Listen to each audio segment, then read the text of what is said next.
আজকে মহানায়কের স্মরণে আবেগপূর্ণ দিনে নিস্তার নেই। আপনারা দেখতে পাচ্ছেন একের পর এক, নিঃশ্বাস ছাড়তে পারছি না, এত মানুষ কাকে ছেড়ে কাকে ধরবো। তো সেখানে দাঁড়িয়ে আছে পর্দায় চন্দ্রিকা ভট্টাচার্য, যাকে আপনার সারেগামাপার মঞ্চে দেখেছেন কাঁপাতে। তো আমি দিদির থেকে শুনে নেব আজকে এই আবেগের দিন, আবেগের মানুষ, আবেগের মঞ্চ, আবেগের অনুষ্ঠান, তা আবেগপূর্ণভাবে দুটো অনুভূতি শেয়ার করো। আসলে এই অনুষ্ঠানটা আমার কাছে সত্যি খুব স্পেশাল, তার কারণ আজকে বোধহয় এই বছর নিয়ে 4 বছর হলো আমি কন্টিনিউয়াস গাইছি এই অনুষ্ঠানে। এবং দেখো, উত্তম কুমার আমার মনে হয় আমাদের বাঙালিদের সব মেয়েদেরই প্রথম প্রেম। শুধু মেয়ে বলবো কেন, আমার মনে হয় পুরুষদেরও কোথাও না কোথাও দুর্বলতা থাকে।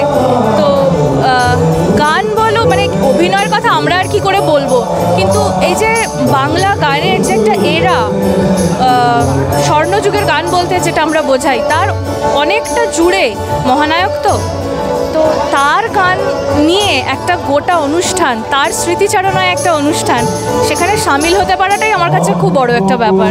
তো আমি খুব এক্সাইটেড। মহানায়কের এই অনুষ্ঠানে, মহানায়কের এই দিনে দাঁড়িয়ে পারফর্ম করতে সাহস লাগে একটু? প্রচুর সাহস লাগে, কারণ আমাদের প্রচুর সিনিয়র্সরা বসে আছেন, যারা এদের মধ্যে কিছু কিছু মানুষ আছেন যারা আমাদের রিয়েলিটি শোতে জাজ হিসেবেও গিয়েছিলেন। তো কতটা পরীক্ষা দেওয়ার মতনই ব্যাপার কিন্তু। নানান প্রজন্ম একসাথে, একদমই তাই, মানে 3-4 প্রজন্ম একসাথে বসে আছে এখানে। তো এখানে গান গাইতে পারাটা সত্যি একটা বড় পাওয়া।